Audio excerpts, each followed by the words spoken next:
Hi, this is Carlo of 4GQTV here at St. Pete Comic Con, and I'm here with Cindy Robinson. And she is known for a variety of characters that she has voiced. Cindy, can you tell us some of the characters that you've voiced over the years? Oh, let's see. Well, for this Monster High stuff, I did Jackson, Jekyll, and Holt Hyde, and I did Operetta. Amy Rose in Sonic the Hedgehog. I'm also the voice of Betty Boop. If you go to Las Vegas, there's a bunch of slot machines that you can hear me doing my best Betty on. Naruto. I'm the voice of the Purge announcer in the Purge series. Oh, wow. When did you get your start in voice acting? That would be about 2002. I was on Broadway for a long time. I was in New York, and I was married to somebody at the time who was from Los Angeles, and we moved back out to LA, and I was going to be singing, I hoped anyway, for commercials and do jingle singing. And about that time, they stopped writing jingles and started just licensing pop songs. And so that was kind of a dead dream. And I met a writer, and he said, I can get you an audition for an anime that I'm writing. And I'm like, what's anime? I think at that point they even called it Japanime. So kind of like, when I've been doing this since, like my husband says, since dinosaurs walked the earth. So that was kind of how I got my start. I ended up booking that job, and it's gone on from there. Throughout the years, have there been any characters that you felt an emotion connection to? Amy, a lot. They really, Sega really let Amy come into her power recently and be an equal. And I've taken that journey with her. I felt that way as a young girl, and found my power as I got older too and evolved. So that was a big one. The dual personalities of Holt and Jackson. You're a shy introvert or this wild extrovert at parties. I've been both of those. Maddie Hatter in Ever After High, just so up and fun, and all of those are kind of inside of me. What are some of the biggest challenges or challenging characters that you've had to voice? Holt was a challenge because it was very vocally demanding. I'm trying to think as far as the most challenging ones. Labris in Persona, the Persona series. She was half AI, half human, and really struggled with that part of herself. And I got a letter, one of the best letters I ever got was from a guy who wrote and said, I have Asperger's, and this character spoke to me like no other character I've ever encountered before, because that's how I feel. I'm not sure that I feel what's real all the time. And when you cried, I cried. And when you laughed, I laughed.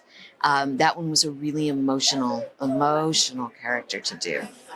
So probably Labris and Persona. Wow, that's amazing.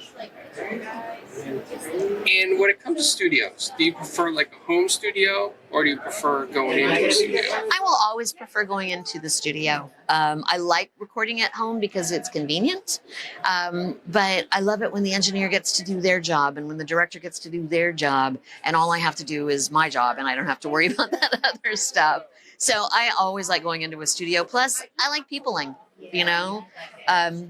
During the pandemic, we just were at home by ourselves, kind of in a vacuum, and I missed cast recordings and other actors. I love actors, and I love people in our business. So I actually prefer to go to the studio. Awesome. I'm just looking through all the characters here, and I'm amazed at how many different variations of voices you can do. I think that's a huge talent of voice actors, and I think a lot of people don't understand that sometimes. Each character is unique. It's not like it's the same voice. Yeah. And there is like an acted part to it when you do the portions. Oh, yeah. Well, here's the thing I like to say, because with voice acting, you only have one thing. You don't have your facial expression to help you. You don't have your physicality to help you. You don't have your looks to help you. It all has to come only from the voice. So where people go, do you do any real acting? This is so much harder for the most part, that in my experience, and to be versatile, you can be whoever you want to be. You don't have to be, the tiny redheaded person. You can be large women. You can be ant queens. You can be guys. It's not as limiting, I think, and yet it's more challenging because you don't have all those other things to work with. Now, you said you voiced in the Persona series. Was that in the video game or the Yeah. cartoon? Okay. Yeah, the games. I did Labrys, and I did a little character called Ken Amata, which will also, if you know the Persona series, those are emotional games. They're real. Ken's mother was, he lost his mother. And at the time that I was recording that, I lost my dog. So there was, and his buddy, is a dog. That's his sidekick. So there was a lot in that one. Yeah, I love that series. I think they're really, really, the writers are terrific. Out of all the characters that you've done, which would you say takes or has the longest session? Oh, probably Amy, just because she has the most content.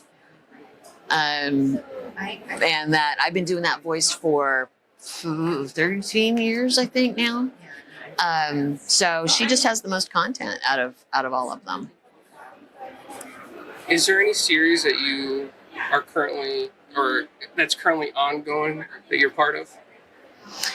I'm actually directing a lot now. Oh. So I'm directing Elder Scrolls Online, and I Project New World, and I do a company. It's an edutainment company called Age of Learning, and I do a bunch of coaching through apps and I direct voice actors for apps and games that teach kids how to read and do math and stuff like that. So I'm mostly doing that as my ongoing project, but Amy's still alive and kicking.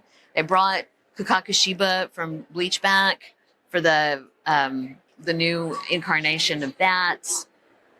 Purge comes back to me every once in a while, and we do some new content for that. And then every once in a while we get a Betty. Now, you said Elder Scrolls Online. Yeah.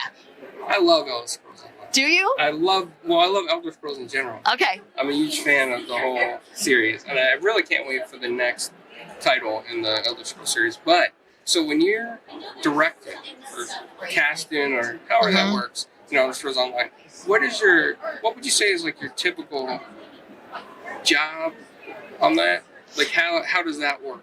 Okay, so what I do on that is I direct voice actors. So they get the script, I get the script, they're behind the mic. I have there's a gal that works there, Jessica Crow, who I call my oracle. She knows everything. So she's got my back on all story points, and the writers are usually online too if it's a large enough character. And then the actor stands there and they do the lines, usually an A and a B is what we call it, so 2 takes. And we just make sure that they have continuity, they have context, and I coach them through their dramatic beats. Awesome. Well, I just want to thank you for your time and all these questions. Thank you. But we do ask the icebreaker question at the end. Oh, And, that's kind of backwards. It is very backwards. It's intentional. Pizza. Uh-huh. Do you like pineapples on pizza? Oh, hell yeah. Oh. Oh, hell yeah. Oh. I'll die on that hill. Yes, Hawaiian. Well, thank you very much for your time. Thank you. And enjoy the rest of the convention. And will you be here tomorrow as well? Yes. Awesome. Come on out and say hi. Thanks, everybody. Thank you.